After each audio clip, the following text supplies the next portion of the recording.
جب مسلمانوں کی غیرت مر چکی ہو، حیا ختم ہو چکی ہو،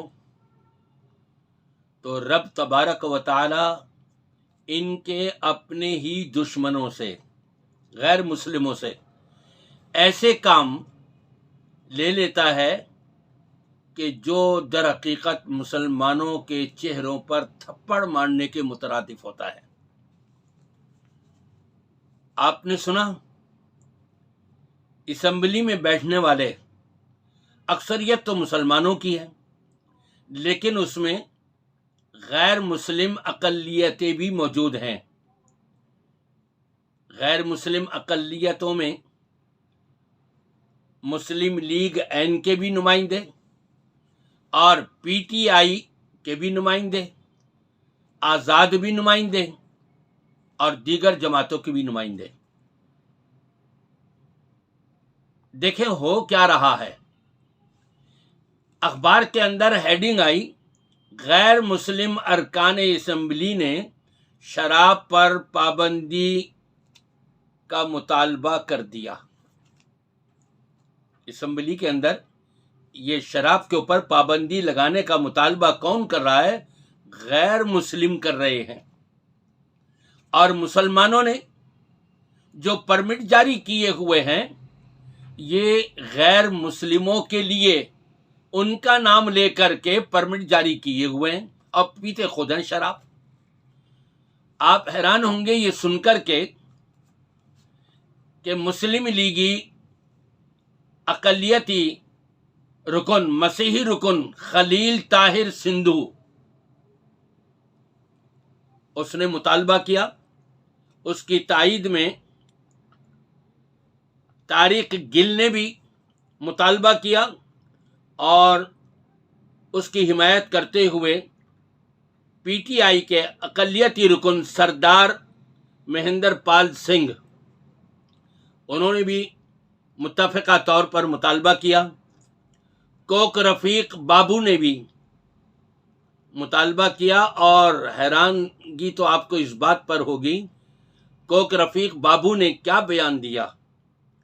کہا کہ ارکان اسمبلی جتنے بھی ہیں سب کا میڈیکل ٹیسٹ کرایا جائے، اور جس کے میڈیکل ٹیسٹ کے اندر ذرہ برابر بھی شراب کا حصہ شامل رہا اس کو کوڑے لگائے جائیں، اور سب سے پہلے مجھے کوڑے لگائے جائیں اگر میرے میڈیکل ٹیسٹ کے اندر یہ چیز واضح ہو رہی ہو تو۔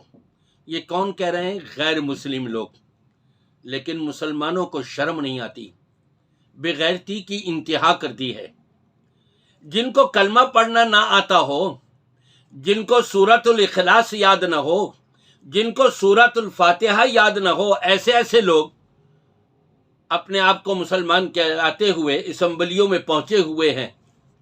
اور جب یہ اتفاق کے ساتھ غیر مسلموں نے مطالبہ کیا کہ آپ جو شراب کے پرمٹ ایشو کیے ہوئے ہیں اور اس کی آمدنی جو وفاق کو جاتی ہے، جو ٹیکس لیا جاتا ہے، وہ آمدنی وفاق کو جا رہی ہے، اور وفاق والے ہماری تنخواہیں ہم کو دے رہے ہیں، اس کے اندر حلال بھی شامل ہے، حرام بھی شامل ہے۔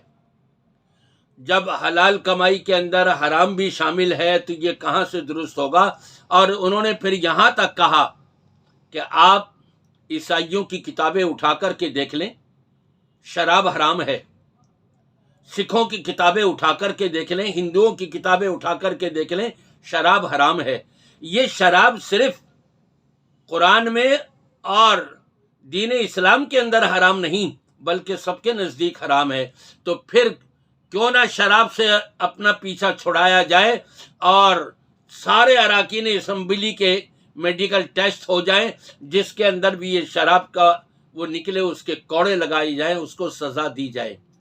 لیکن بڑے افسوس کے ساتھ کہنا پڑ رہا ہے، رانا شہباز سمیت حکومتی مسلم اراکین جتنے بھی ہیں، ان سب نے ان کی آواز کو دبانے کے لیے گول مول باتیں کرنی شروع کر دیں۔ ابھی تو پہلے یہ کرنا چاہیے، وہ ادھر ہونا چاہیے، یہ یوں ہونا چاہیے، اس کے بعد پھر اس کو بھی، اور یوں کر کے اس کو ختم کرنے کی کوشش کری۔ کون ہے یہ کلمہ پڑھنے والے مسلمان کہلانے والے، میں تو یوں کہوں گا کہ یقیناً ایسے لوگوں پر اللہ کی لعنت برستی ہے جو رب کے احکامات کو پامال کر رہے ہوتے ہیں۔ یہ آج کے مسلمان پارلیمنٹ میں بیٹھ کر کے اور پھر اس آواز کو دبا رہے ہیں کہ جو غیر مسلموں نے شراب کے اوپر پابندی عائد کرنے کا مطالبہ کیا ہے اس کو دبا رہے ہیں تاکہ یہ چیز نہ ہو اور ہم جو شراب پیتے ہیں وہ اس سے محروم نہ ہو جائیں۔ انا للہ و انا الیہ راجعون۔ اللہ تعالیٰ ان لوگوں کو ہدایت دے، بلکہ میں پہلے یہ کہوں گا ہماری پاکستان کی ساری قوم کو ہدایت دے جو ایسے لوگوں کا انتخاب کر کے لانے والے ہیں۔